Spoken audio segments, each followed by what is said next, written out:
And now, please welcome Executive Director of Destination Canada, Chantal Sturk-Nadeau, and Senior Director of Business Development, Economic Sectors at Destination Canada, Virginie de Visscher, for a conversation moderated by Skift's editorial strategist, Darren Free.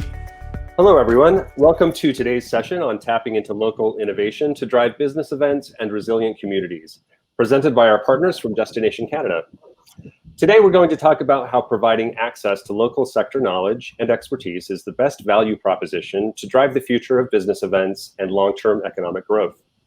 It's not about the event venue, it's about the people, the connections, and the access to knowledge that you can't find anywhere else. DMOs around the world are driving interest based on access to human expertise and next-generation facilities. For today's session, we're taking a closer look at the people, the experts and innovators who bring this strategy to life. And here to discuss this crucial role that local experts play, how the strategy is shifting, and what Canada is doing differently, are Chantal Sturk-Nadeau, Executive Director, Destination Canada Business Events, and Virginie de Visscher, Senior Director of Business Development, Economic Sectors at Destination Canada. Welcome. Thank you. So my first question is for Chantal. Chantal, for those who have not participated in this session previously, can you give us a brief overview of what sector knowledge means to Destination Canada business events? Yeah, absolutely. When we talk about sector knowledge, really what we're talking about is attracting global business events from within the sectors in which Canada leads and which ones are aligned with our values. What I mean by that is very much something where we're aligned with promoting health and life sciences, climate change, things like technology for good, blue ocean economies, sustainability and community strength and resilience. So when we're going after a sector strategy and sector knowledge for us, it really is promoting Canada's strengths in those 5 sectors. So being life sciences, technology, advanced manufacturing, agribusiness, natural resources. And we're going after all the international associations and corporate business that are tied to those sectors. And my next question is for Virginie. Chantal mentioned, that Destination Canada is promoting Canadian strengths. In a country as big as Canada, how do you go about doing that exactly? That's a great question, Darren. It's all about the people. So our business development team, for example, takes a different approach. They have a background in business attraction and economic development. And because they come from economic development, they work not only with destination partners, but they work with the economic development agency partners. They work to identify influencers, sector champions, and those could be researchers working at the university. They could be small and medium enterprises or large corporate multinationals, and even local members of these professionals associations. They learn about the latest innovations in our priority sectors. The team builds relationships with those C-suite executives within those primary sectors around the globe. And they also work with, for example, Canada's Global Affairs in-market representatives and those international associations. And the interesting thing is our conversations rarely start with tourism. We rather look at the visitor economy and we seek to understand how we can help increase their revenue, grow their business, how we can add to their unique value proposition or their membership, how we can share best practices, etc. Chantal, how does Destination Canada business events help communities now? How do you help shape Canada's future? I think, now is a critical time to really look at internally, what is everyone's role and what is in the role to today that's going to be really impacting the future. And when I think about today, our role really is that of a change agent and innovators in our own right. What we want to do is not duplicate what our DMO partners and our industry segment in Canada is actually doing. Rather, how do we establish a national framework for business development by not duplicating, where we can help support our partners by doing something different that's going to bring business back to them? So what we're doing is we've changed focus to conduct extensive research on the state of each sector globally around the country. As well as globally, as well as within our own country. And we're analyzing that current trends within those 5 sectors that I had identified to then identify opportunities for event attraction. We created a very detailed, really detailed understanding of business intel to share with our partners so that when they are coming out of this recovery and resilience phases, what type of research can we actually provide them? I'm going to help them make informed decisions around their own individual sales and marketing strategies moving forward. So as far as shaping Canada's future, we know the legacy impacts of business events is talent attraction, increased trade and investment, R&D partnerships, and future leisure travelers. We continue to talk about how we are the catalyst for that leisure traveler. And when our strategy to attract business events then is also impacting immigration, we need only to really look around at our technical tours and site visits that we've done personally, Virginie and I and our team across Canada to really realize how many different accents that we're hearing as we tour these innovation centers in our own country. The intellectual capital it takes to create new therapies, new tools and technologies. It's not only that it's made in Canada, but it's innovators that are choosing to come to Canada from across the world. For many years, Canada suffered the brain drain, I would say, where our leading scientists, doctors, engineers found rewarding employment in the US and around the globe. We are now seeing over the last couple of years that we really are helping to reverse the flow of brain drain, and we are now attracting talent to stay and move to Canada for more meaningful employment in our thriving sectors, but to adopt our country's values. They really enjoy the quality of life. And that's tied to what it is that we're trying to do by growing Canada's economy in all different ways. And that means people as well. Let's talk for a minute about those experts that you mentioned, stopping the brain drain, attracting talent, keeping people in Canada. I'd like to just talk about what role those local experts play within each sector. Virginie, can you talk about that? Yes, they play such a massive role, from sector leadership, thought leadership, innovation leadership. They're really that difference that tips the scale in favor of one destination over another. So when we work together with that industry, these experts, these thought leaders from academia or business, we create that true meeting of the minds that generates the conversations, the connections, and the collaborations. But to explain it better than just myself, let's turn it directly towards those leaders. So action. Canada is driving the future of business events and economic growth through unprecedented cooperation between industry-leading experts and cutting-edge institutions. Let's meet some of the innovators behind Canada's thriving sectors. I'm Jean-François Lalonde. I'm an associate professor of electrical and computer engineering at Université Laval in Quebec City. I do research mostly in computer vision. Computer vision is a field of artificial intelligence in which we're trying to recreate the capacity that humans have in understanding the world through our eyes and sort of give that capacity to computers. Not only do we have a beautiful backdrop of a 400-year-old historical town right next door, but what sets us apart is really a whole ecosystem that is alive and well in the city. Not only computer vision in 3D, but also optics, photonics, all the way down to artificial intelligence, which has received a lot of attention lately. Well, Saskatoon is appealing from many perspectives, not just because it is on the riverbanks and it's gorgeous. From a life sciences point of view, I think our selling point really is the university's devotion to One Health. Take the current situation as an example. So we've got an international pandemic. The One Health approach is that you need people from different disciplines to be able to solve this. Scientists and virologists like me, and we can figure out how the virus works. But that's a very small part of the issue. For instance, politics plays a huge role. You need people who are psychologists who understand why people do the things they do. Computer scientists who know how to model things. So if there was a conference organized in Saskatoon, I would hope that people would take a more holistic look at the problem to try to figure out how to solve it. We've spent 500 plus years trying to make a life on the sea. It's a rough place to be.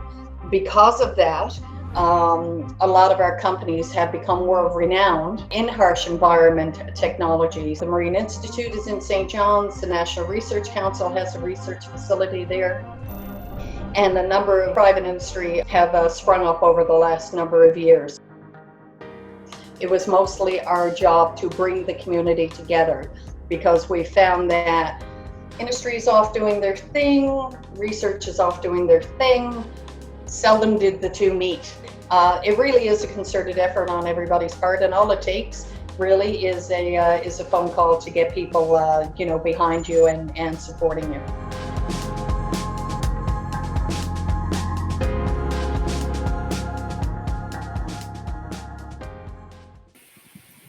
Great. So great to see these experts at work. We had a question about one of the experts, Jean-Francois Virginie. He shared how the field of 3D computer vision has become a thriving ecosystem within Quebec City. And I was just wondering if you could give us a few examples of other healthy sector ecosystems within Canada. Of course. I mean, technology is certainly thriving across Canada. You know, the leadership that we have, whether it's artificial intelligence, it's AR, VR, it's data analytics, it then translates into fields like healthcare, autonomous vehicles, gaming, education, and much more. And it's that leadership that's helped to attract events such as the Collision Conference, for example, in Toronto, or the World Summit AI North America to Montreal. And besides technology, I mean, life sciences is another example. So Canadian research in infectious diseases and vaccine development is even more important now than ever, I mean, given the current pandemic. But we have teams and researchers that are in Saskatoon, like you just saw in the video, to Winnipeg, to Quebec City, and elsewhere that are responding to the pandemic. So more than vaccine research, that life science industry is really looking at what those global trends from wearable tech to health monitoring, telemedicine, et cetera. And Dr. Visscher explained how he attracted, the One Health conference in Saskatoon, but there's many others such as International Society of Biomechanics to Calgary, or the International Society for Stem Cell Research to Toronto. And I'd be remiss if I didn't mention, the blue ocean economy within our natural resources sector is also thriving in centers of excellence in Eastern and Western Canada around our coasts. I mean, ocean tech businesses in Victoria, BC, or St. John's, Newfoundland, and Labrador are developing things like autonomous underwater vehicles, observation systems to measure, model, predict ocean conditions, mitigate disasters. It's fascinating. And one, for example, is this sort of technology that we'll be able to spotlight in a future Innovate Canada. It's an annual event that we host to showcase Canadian ingenuity. Chantal, I have a question about, I know that Canada is not the only country that's working with this economic sector strategy, but the scale and the scope of Canada's strategy really makes Canada a pioneer in this space.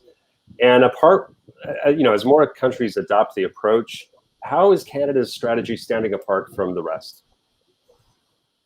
Yeah, we see colleagues around the globe, whether they're states, provinces, cities, the sector strategy isn't something new, as you mentioned.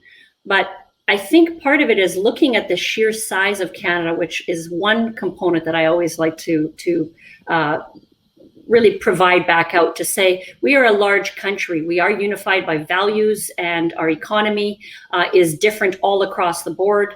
But when we're looking at the scale of our strategy, that only makes sense to Canada and how we act from all the rest is really that we walk the talk. Our strategy has evolved over time. We've added necessary resources to expand our business development team. We've done a massive shift from in-market traditional salespeople to in Canada in-market experts from the sector and having experience of as we talked about, the economic sector side of things. We're building relationships now with those that we can leverage in markets like trade commissioners and organizations across the globe from that sector and economic side of things and finance. We're also supporting our activities with more innovative marketing in terms of just saying, come to Canada because of this. It really almost seems succinct where we're developing marketing components, content that are really highlighting our country's sectors and our innovators and the people, and why that makes it important to be bringing a media convention to bring that back, being catalyst to future development and trade of their own organization. So really through our approach that we've actually been having lately, it's to event attraction. We are economically aligned with those 5 key sectors, but we've identified 21 countries around the globe that are aligned with our 5 sectors. We've done that research. We know where those cluster sectors are that are really identifying the associations and the corporations around the world that match us. We're targeting, being very focused. We call it the focus yet global approach on how we are attracting business events in the same manner that trade and investment attraction occurs. And how are you pivoting to talk, in this age of COVID-19, as the industry has transformed, how are you pivoting that model? Well, I think it's been very difficult for, I would say, everyone, but and especially our industry partners from the tourism side in terms of venues and DMCs. But I think COVID, in effect, has really provided us with all a unique opportunity to pause and rethink the direction of our industry and our roles within it. And what it has done for us is it really has accelerated our strategy we were already doing this, but it has enabled us to speed up what it is that we're doing. So it's actually done a lot of good for this in our end. Until now, our mandate has always been to attract international events to Canada, but it seemed it was almost a larger view. It had a geography standpoint. It was very much geared towards in markets and a more traditional aspect. But as we begin to emerge from this pandemic, our priorities are shifting to spur demand for domestic events first and to work with industry to innovate the Canadian offering. We understand that we will lay out the challenge and the support that the Canadian industry needs and is responding to at this time. Great, thank you. Finally, as we wrap up, I would just like, if you could just give one lesson for today's attendees, one takeaway, what would that be? Virginie? For start, now, just like Chantal said, it's really the time to pivot. Seek out that blue ocean space where no one else is fishing. Don't wait for a return to normal. This is our new normal.